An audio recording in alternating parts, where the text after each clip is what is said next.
Всем привет! Почему пить и курить не модно? Сегодня я хотела бы поговорить на такую тему, довольно популярную и актуальную на сегодняшний день для нашей страны, для наших людей.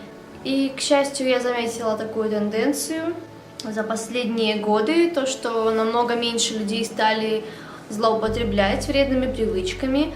Лично я не злоупотребляю вообще в плане алкоголя, курения или каких-то еще токсичных веществ, которые дурманят мозг или влияют каким-то другим прочим пагубным образом. Я всегда знала, что это только вредит человеку. Для меня это довольно-таки наболевшая тема, потому что я видела немало людей, реально страдающих от того, что они употребляют алкоголь, но они при этом могли этого даже не замечать. То есть я всегда наблюдала за людьми, которые употребляли, например, алкоголь или курили, и видела явно то, чего они сами за собой не видят. Так почему же это все же не надо реально делать? Почему это ни разу не модно? Думающий человек, я так полагаю, никогда не станет себе вредить, он никогда не станет себя травить, осознанно понимая все абсолютно последствия того, какой вред приносят эти вещества.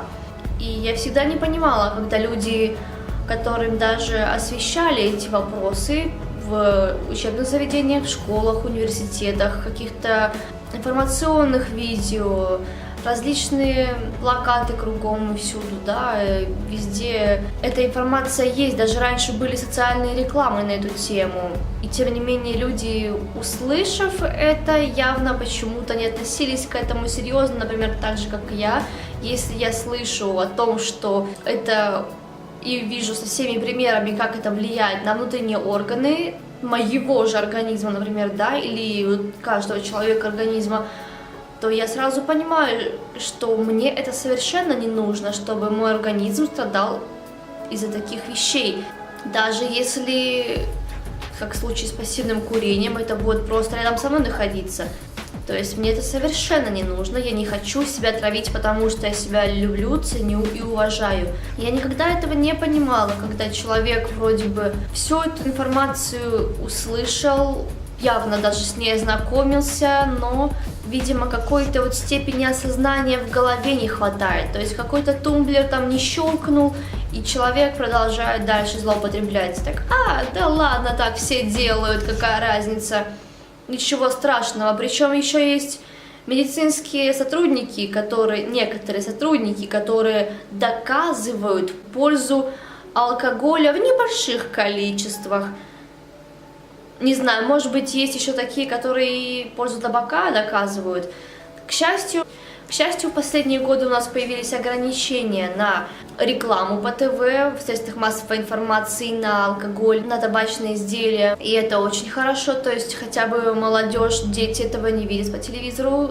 Хотя раньше мы во всех фильмах могли видеть активную пропаганду этой так называемой беды. На самом деле это конкретная беда населения, и я могу объяснить почему. Я была на лекции профессора Жданова, и при этом я раньше слушала его лекции еще в интернете. Этот человек занимается просвещением людей в вопросах вреда алкоголя, в частности. И что я могу сказать, что я подчеркнула оттуда? На самом деле, тот стереотип, которым нас кормят про русских людей, про славян, о том, что мы являемся самыми пьющими людьми в мире, наверное, так многие считают, особенно русские сами так считают.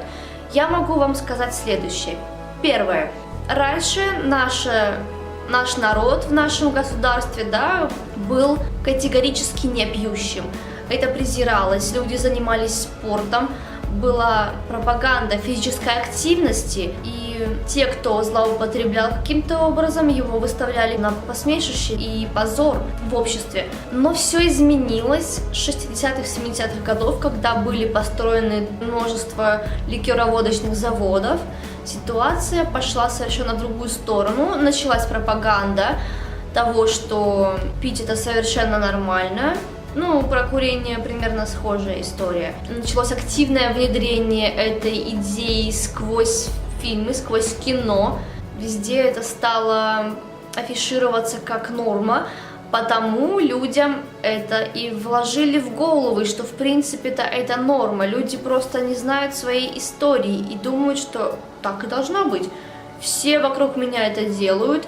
И если люди видят здорового человека, который не употребляет, не курит, его спрашивают: ты что, больной, что ли? Меня так тоже спрашивали, как бы это... Кто еще, извините, больной? Второе. Я не раз слышала такую вещь в научном сообществе о том, что на самом деле самой пьющей нацией являются англичане. Но перед этим я проверила сначала на своем личном опыте другую страну и поняла, что они пьют куда больше, чем русские, в разы.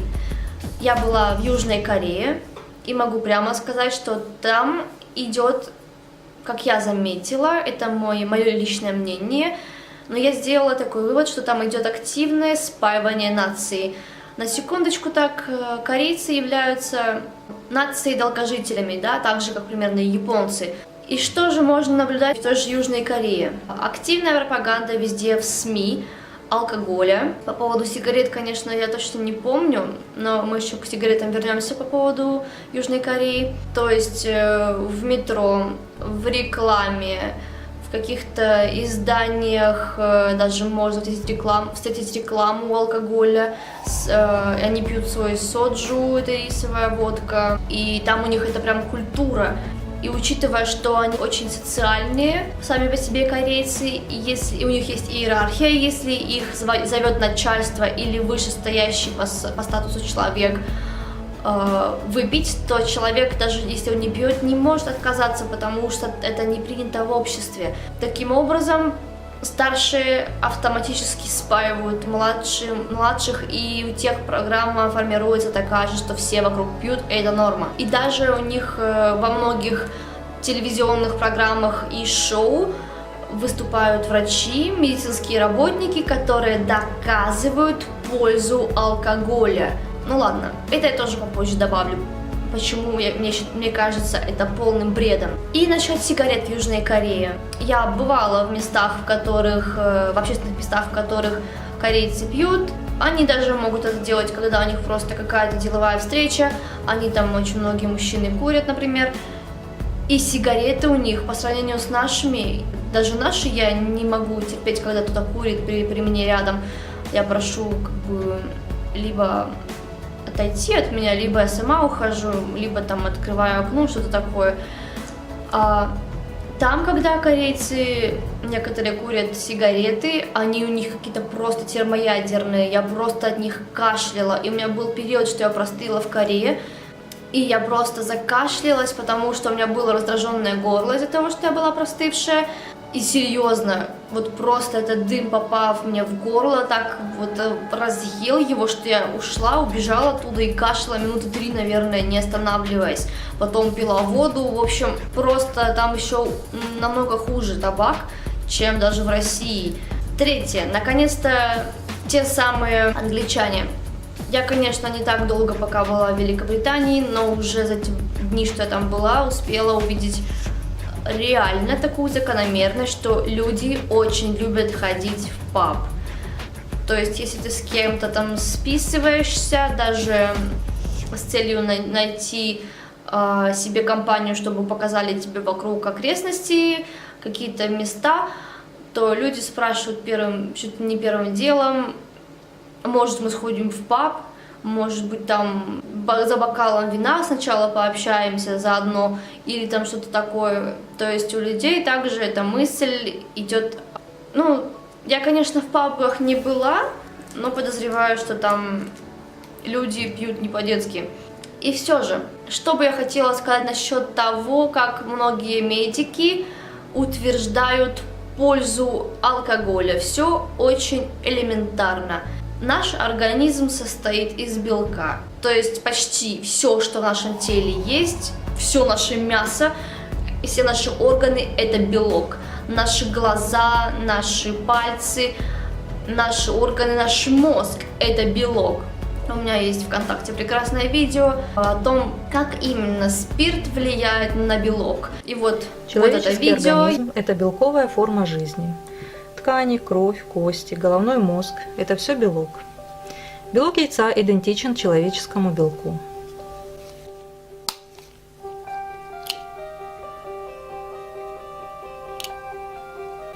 Этиловый спирт, он же этанол, входит в состав всех алкогольных изделий. Пиво, вино, водка не имеет значения. Только там он находится в разбавленном виде, ароматизированном, закрашенном, подслащенном, газированном. Здесь это в чистом виде, этиловый спирт. Сейчас в белок яйца, как аналог человеческого мозга, мы добавим этиловый спирт, как аналог любого алкогольного изделия. Посмотрим реакцию. Неважно, сколько вы выпили алкоголя и в каком виде, реакция в головном мозге будет аналогичная. Много выпили алкоголя, много клеток головного мозга погибнет. Мало выпили алкоголя, мало погибнет. Но погибнут в любом случае. Мозг трезвого человека и мозг умеренно выпивающего алкоголь выглядит вот так. Пить или не пить? Губить свой мозг или не губить? Решать вам. Здесь наглядно видно о том, что при взаимодействии со спиртом белок попросту сворачивается, он попросту отмирает. То есть на деле, если белок это все, что у нас есть, все наши органы, ну практически основная подавляющая это белок, наш мозг, наша печень, наши все органы под влиянием спирта просто умирают. Нейроны мозга, клеточки, да, основные в мозге, они отмирают. Каждые 50 граммов алкоголя убивают тысячи клеток вашего головного мозга. То есть вы представляете, что буквально за года 2 ваш мозг, ваш объем мозга может сократиться на 25%. Вот просто представьте себе, это у вас был шарик, и от него 25% вот вы вырежете. Люди буквально тупеют, потому что у них тупо уходят куски от мозга. У них мозг смывается, выходит из организма вместе с мочой. Вы тупо сливаете ваши мозги в унитаз. О какой пользе здесь может идти речь? Скажите мне, пожалуйста. Люди просто высывают их мозги. Нам еще это на медицине говорили в университете о том, что люди становятся реальными идиотами, употребляя алкоголь. И знаете, я могу сказать с точностью при наблюдении с годами таких людей, я могу уверенно сказать, это так. Да, люди становятся тупее. У людей притупляется ум, у них притупляется их мышление, соображалка. Зачем людям соображать? Это прекрасный инструмент для манипуляции и управления людьми. Ну, курение может показаться довольно-таки безобидным, довольно-таки, да, вроде бы как казалось бы, но все не так мило, как кажется. Заболевания легких, которые возникают, проблемы, которые могут быть с голосовыми связками, да, с органами речи.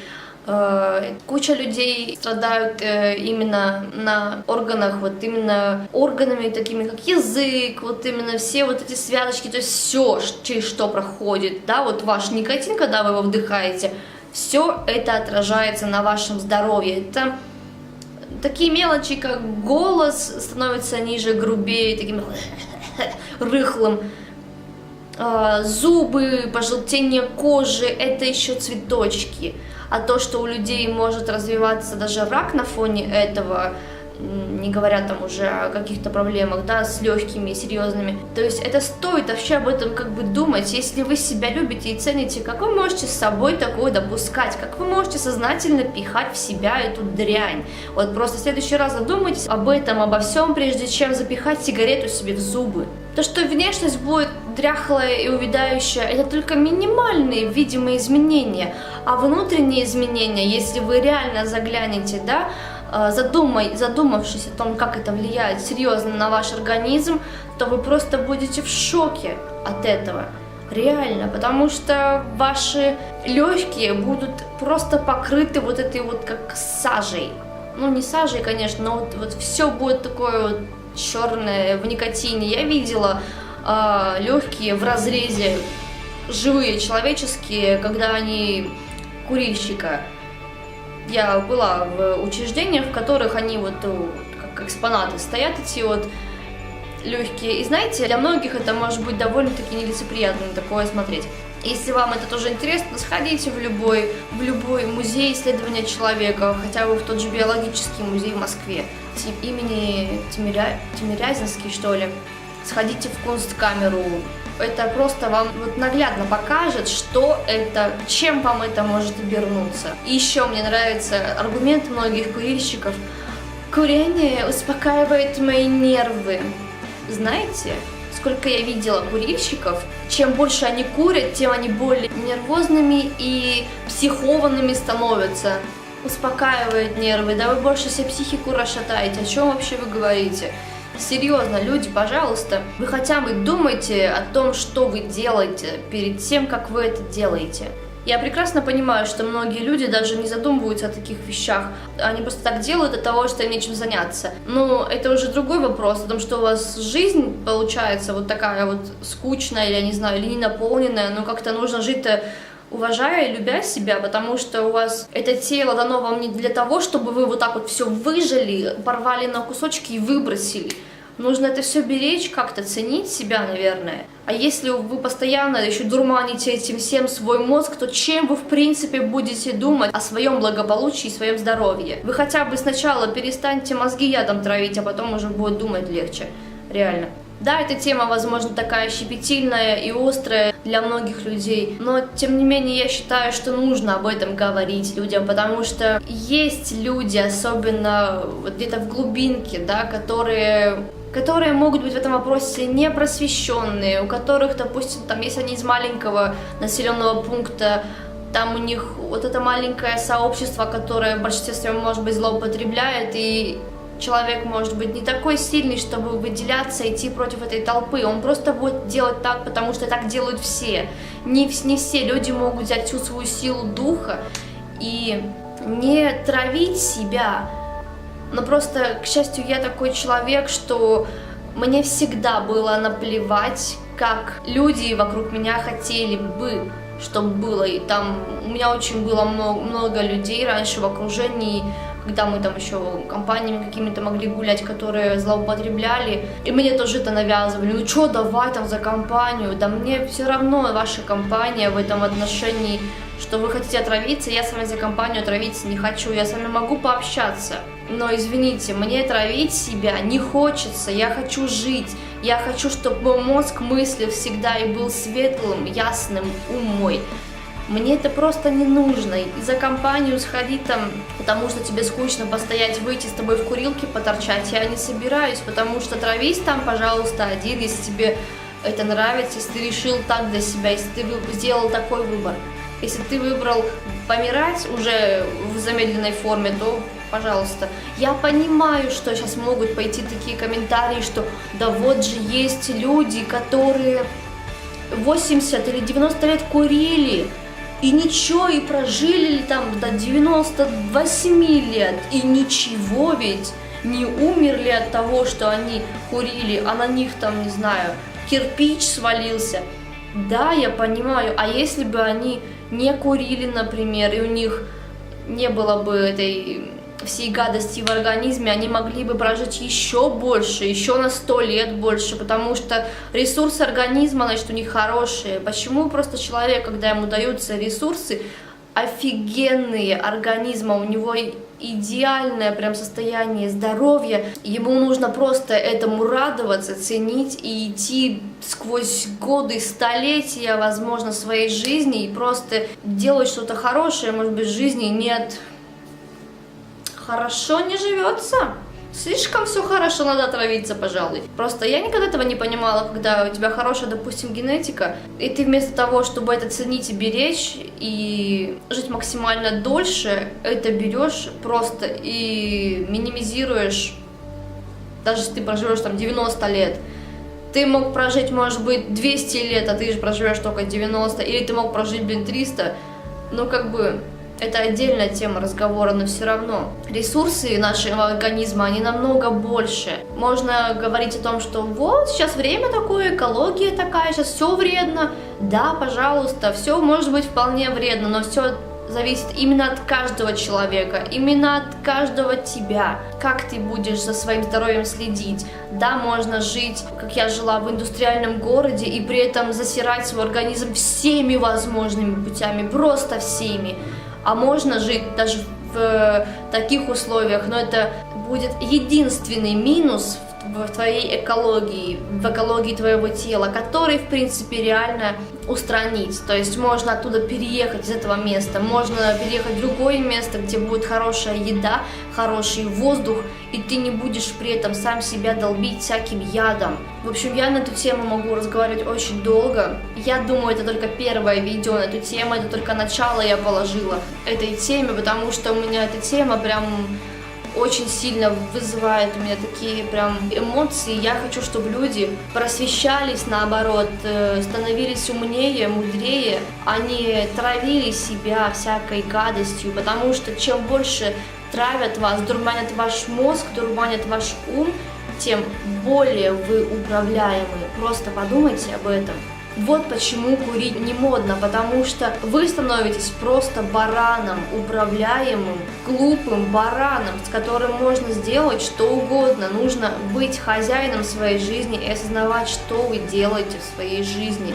И как с этой жизнью что будет, решать надо вам, а не какому-то кому-то там. Просто думайте о своей жизни и об этом. Думайте о своем здоровье, обязательно, это важно. И я очень рада на самом деле, что последние годы стало модно заниматься спортом, вести активный образ жизни, здоровый образ жизни, делать свое питание максимально здоровым. Я очень рада, что люди стали в этом плане просвещаться, умнеть. Давайте мы будем совместными усилиями делать наш мир еще чище, светлее и здоровее. Лучше будет больше людей здоровых во всех планах, которые не будут просто барашками в стадии, как батарейки в матрице. Чем нас больше, тем мы сильнее. Вместе мы с вами сила. Когда люди могут просто использовать свои ресурсы своего тела, своего организма на полную, можно делать что угодно, когда ты здоров и счастлив. Ты можешь делать какие-то невероятные открытия в этом мире, какие-то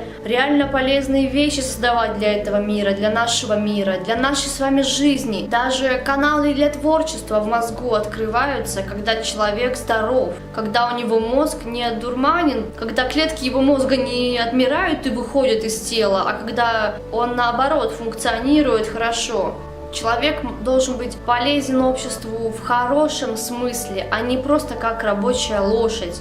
Должны быть те, кто будут двигать наш мир, нашу жизнь вперед, а не просто быть реально батарейками какими-то энергетическими. Пора уже думать, давным-давно пора уже просыпаться. Сейчас такое время, когда уже очень много людей просыпается и думает головушка о том, что пить-то как раз и курить это вообще совершенно не круто. Круто быть умным, круто быть хорошо эрудированным человеком, круто быть творцом, круто быть создателем чего-то, круто двигаться вперед. Вот это круто. Отравиться это не круто ни разу. Круто это только для идиотов, которые думать не умеют. Спасибо вам большое за просмотр. Если вам это видео понравилось, ставьте лайки. Если у вас есть какие-то важные комментарии, пишите их обязательно к видео внизу. Подписывайтесь на мой канал, подписывайтесь на мой второй канал, ссылки есть все в описании. И обязательно берегите себя и будьте здоровы. Пока.